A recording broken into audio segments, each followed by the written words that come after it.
Mega Man, I can see into your mind.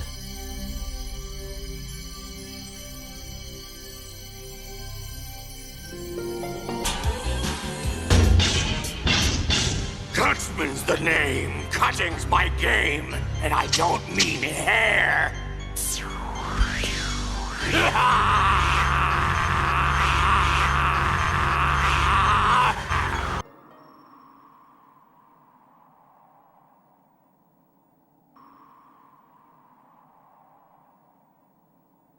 Welcome to the Fantasy Zone. Don't forget to subscribe. The original Mega Man, it's not bad, but I don't like it.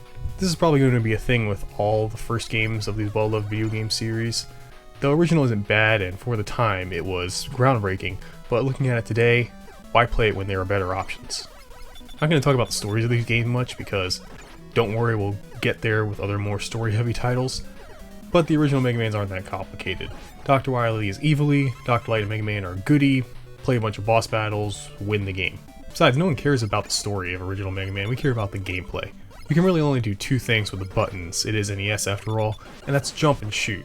I will say for being the first game, Mega Man still has those tight and responsive jumping controls it's known for.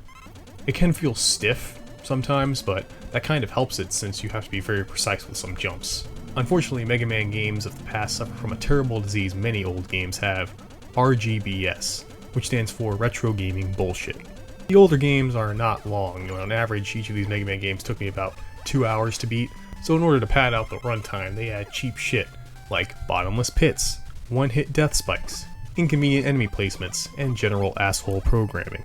If the game you're playing has any of these, it may be suffering from RGBS. And the reason it sucks is because of these factors. It makes the game feel more frustrating and less satisfying when you do overcome these obstacles.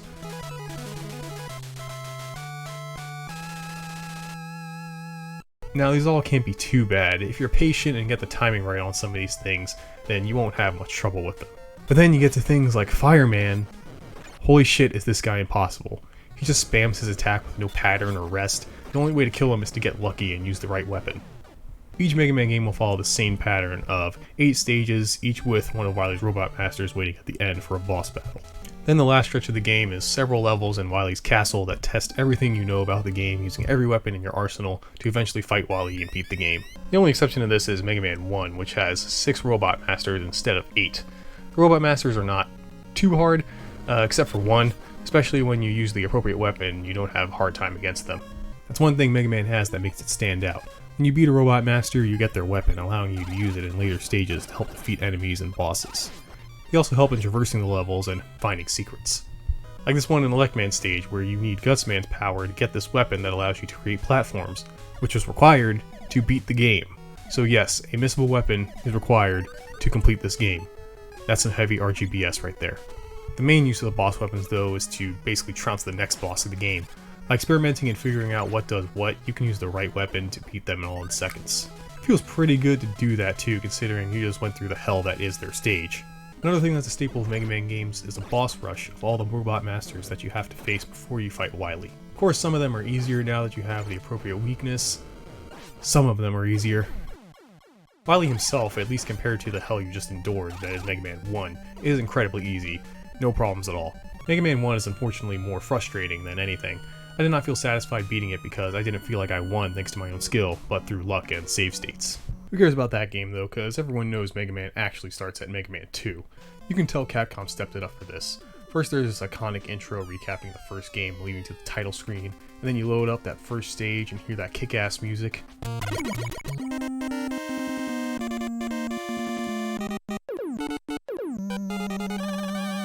There is a reason this is considered to be one of the best NES games of all time, and it's not my favorite of the NES games personally, but I definitely see why it is for many. First thing you gotta mention is the music. I knew Mega Man was known for its awesome songs, but I wasn't expecting this. It sounds like one of those 8-bit remixes of an actual song.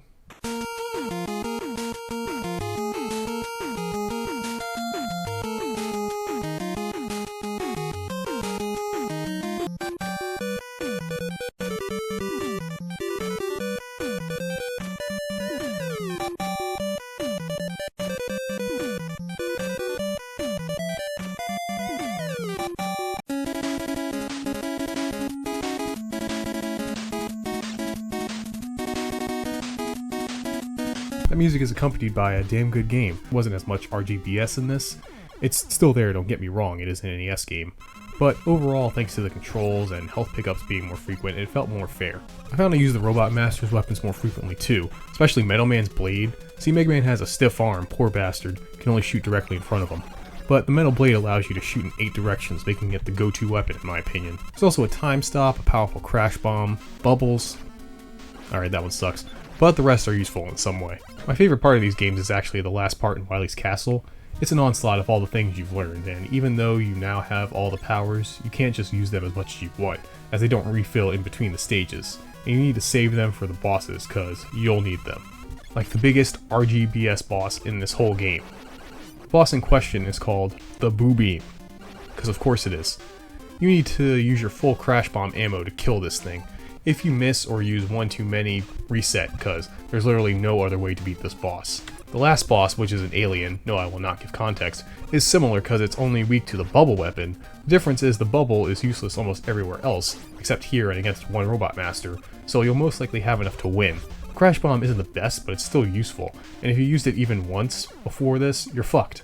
Mega Man 2 is better in every aspect. Yeah, I hated the RGBS, but that's a product of the time if anything, you kinda have to adjust to it.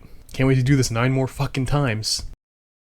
Okay, so these are obviously going to get shorter, because every Mega Man game is the same, just different bosses and power-ups. Mega Man 3 introduces some new things though, like characters. This is the first appearance of Rush, the best boy, who allows you to use his coil to reach high places, his jet to cruise over the level, and the Marine, which is useful like twice. It also introduces Proto Man, Mega Man's brother.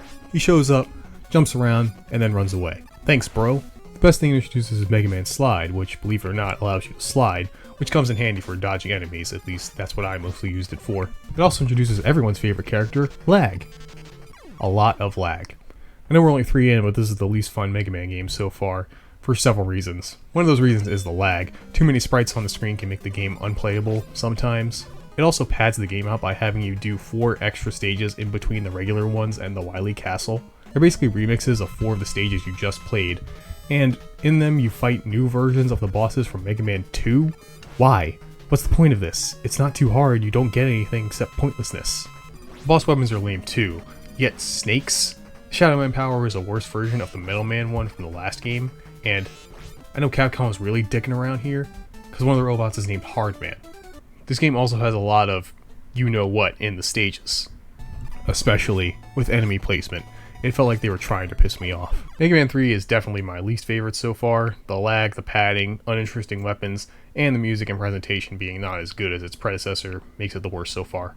I was dreading Mega Man 4 at this point because I thought all games now were just going to be Mega Man 2, but with some new thing or slight change added.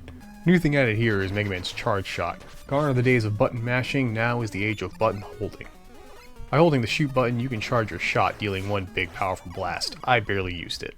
Enemies don't have post-hit invincibility, so mashing I found to be faster when killing them, and you're just going to use the weakness for the boss, so it never felt useful to me.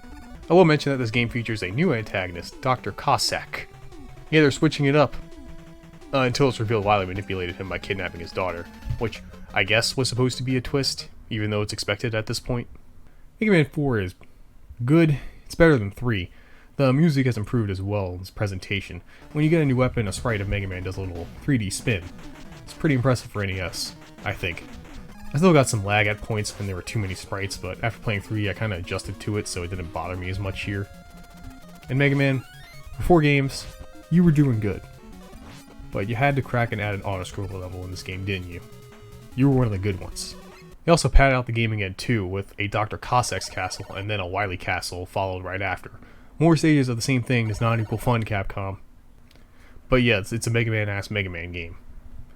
Seems like you play one, you play them all. Out of the 6 original Mega Mans, I can say Mega Man 5 is probably my favorite. New thing here is beat a robot bird that Cossack from the last game gave Mega Man. When you collect all the letters and stages that spell Mega Man 5, he becomes usable. I didn't though, because I missed the G, because I'm not an epic gamer. Story is Proto Man became evil. Yeah, I'm sure. Wily behind it all along, Robot Masters, you know the drill. One reason I like this game is the level design. Finally, Capcom has realized just putting bottomless pits and spikes does not equal good level design. Gravity Man stage is the obvious standout, having you traverse it while dealing with reverse gravity. Most stages are still Mega Man stages, but stuff like that help mix it up and feel fresh. I like the aesthetic of them as well, like Charge Man stage is a train, the effect on the crystals in Crystal Man stage looks great. The charge shot also felt way more useful. I found myself actually using it more often. Its animation and sound effects feel way more satisfying too.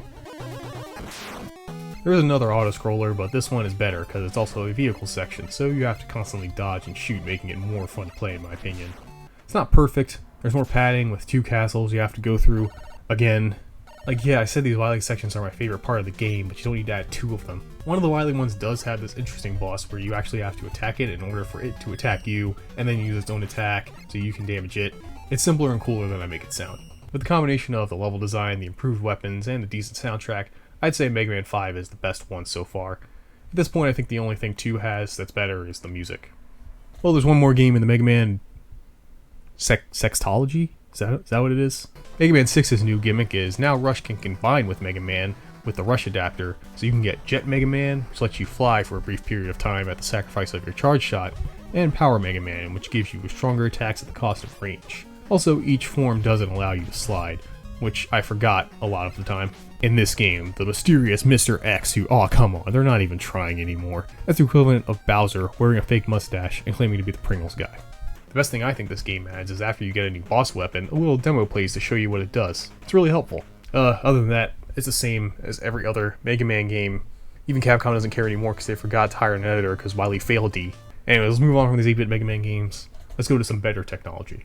Finally, with Mega Man 7, we move on to the Super Nintendo, and the intro with its music and visuals lets you know this is Mega Man on next gen.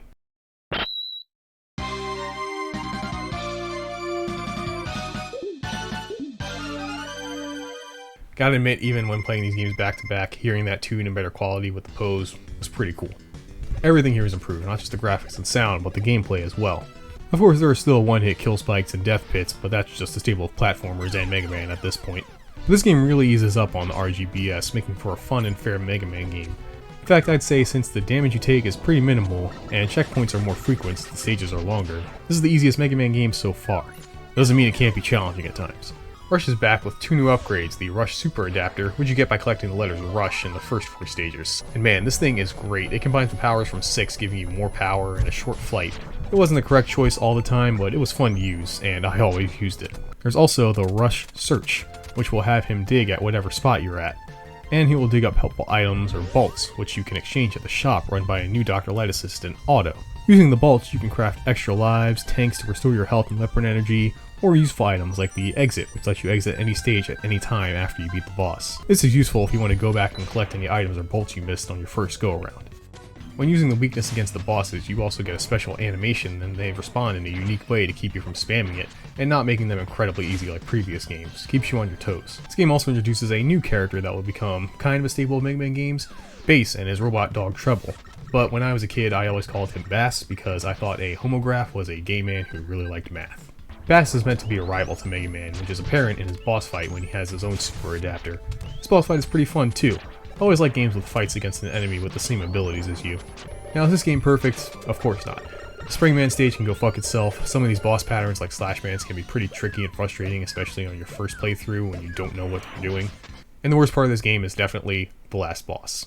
Up until the finale, the game is challenging, but nothing too hard to handle. The final fight though, I'm convinced, is not just the hardest Mega Man boss, but one of the hardest bosses in all of gaming. It's mainly because his attacks not only track you, but if you get hit by the fire or ice one, you take extra damage and are stunned. But through determination, luck, and finding a good way to dodge, you can beat him. And while bullshit, I haven't felt more satisfaction beating one of these games until now. It was a pretty fun boss fight.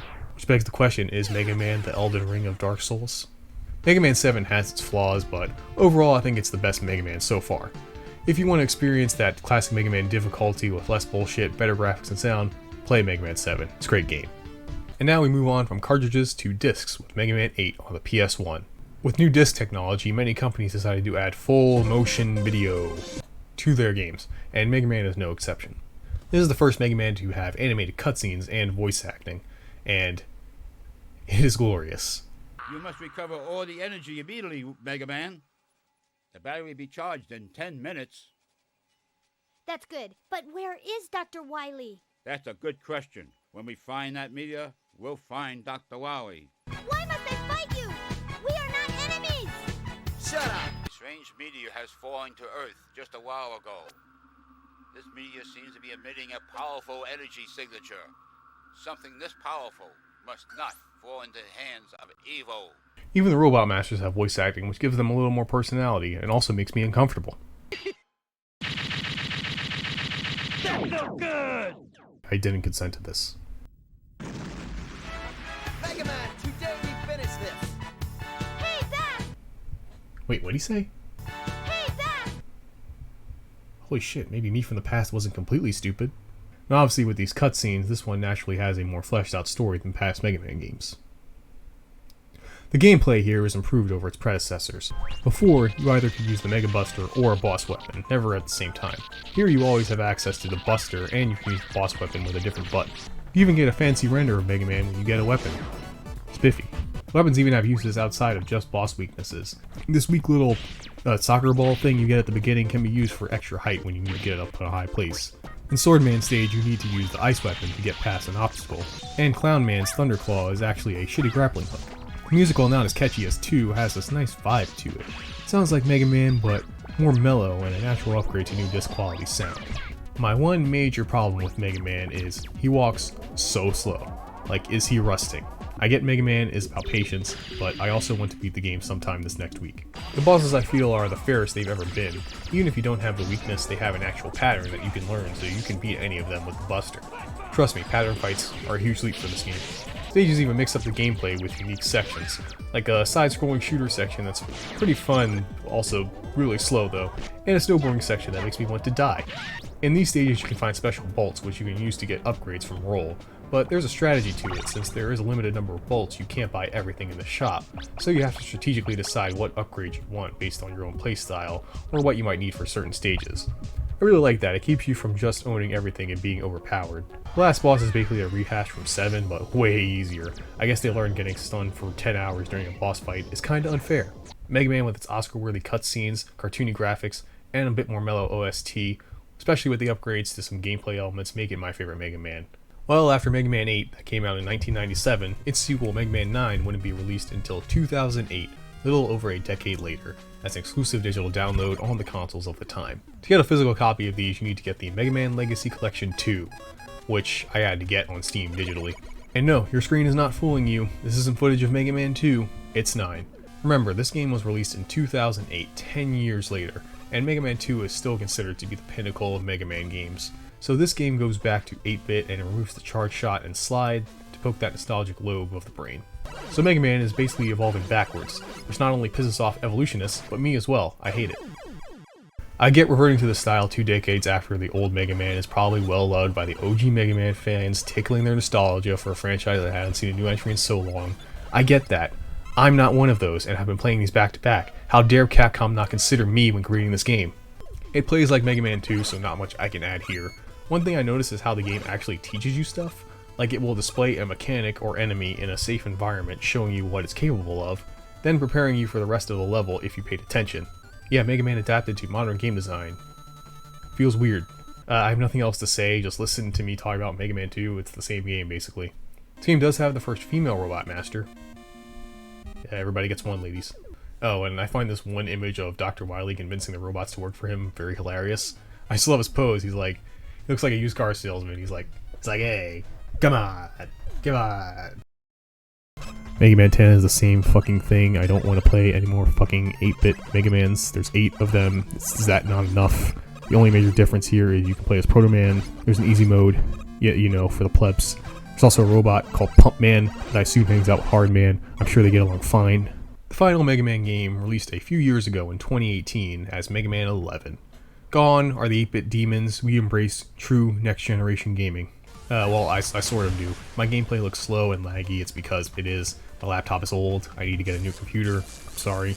And I can pay for that computer if you like, comment, and subscribe. Despite my own technical shortcomings, I continue to play this game because it's really good, a true modern sequel to Mega Man. Production is improved in every way with this game, especially with the fact that it has in-game cutscenes with voice acting. Of course, they're not as good as the voice acting from 8, but that's impossible to surpass. That's like trying to surpass God. I will say Mega Man's voice needed to grow on me. I thought it was a little too deep. I can take it, Doctor. I want to do this no matter the cost. Hook me up. I always imagine he sounds like the Japanese version, more of a kid than a teenager, but as I kept playing the game, I warmed up to it. This game's big new mechanic to mix things up is the double gear system. You can activate it with L and R, and you choose between the power gear and speed gear. Power gear powers up all of Mega Man's attacks, and the speed gear slows down time, allowing you to dodge enemies and obstacles. And you can activate them both at the same time for a short period for a big boost in everything. I never really used it a lot. I only really used it for bosses, usually the slowdown, and then just mashing the shoot button to kill them fast. But yeah, I don't think this mechanic was as useful to me as the developers intended. Kind of disappointing. Now, two things I thought were really great that this game added were the Rush Coil and Rush Jet powers are now dedicated buttons. That is genius. The other thing is a weapon wheel you can access with the right stick. These two additions make the game flow so smooth, you basically never have to interrupt your game by pausing and selecting your weapon. They are minor things, but after playing 10 of these back to back, it's very welcome. The stuff in the shop in this game I didn't find to be useful either. The only one is the item that automatically charges your shots when not holding the button. That was awesome. As you can see, the graphics look amazing. I love that when you land a charge shot on enemies that usually just guard it, in this game it lowers their defenses so you can get in some hits with this cute little animation. The music isn't bad, but I don't really find it memorable. It wasn't really a track that stuck out to me personally, which kind of sucks since Mega Man is known for its catchy tunes. It's not bad, just not as memorable as others, I think. Honestly, I can't really think of a major downside to this game. Yeah, there are minor things that annoy me, like I said, the music's not as good, and the stages can feel overly long and gimmicky. Fuck Bounce Man stage. I think this is the easiest Mega Man game. I only game overed once, and when you realize all the patterns of the enemies and bosses, they are no problem. Roll even gives you a hint at the boss order you should do in the intro cutscene. That's cute. Also, after getting a new weapon, the game lets you test them out. That is amazing. Mega Man 11, like I said, is a great modern Mega Man game. It's challenging for both newcomers and OG fans, and with multiple difficulties, special challenge missions, it's the longest one too. I still prefer 8 and 7 over it though. Those games I feel have that proper Mega Man RGBS, but enough quality of life improvements to make the challenge fun. 11 I think is a good natural progression for the series though. If there is a possibility of a Mega Man 12 someday, more like this, less like this. Well, that's all the OG Mega Man games. If I had to say my favorites, I would say 8 is my favorite, followed by 7, 11, 5, 2, 6, 9, 4, 10, 1, and 3 is the worst for me. Let me tell you, beating all those games in a marathon is more tiring than you'd expect. And now I have to play 8 Mega Man X games. I need a life.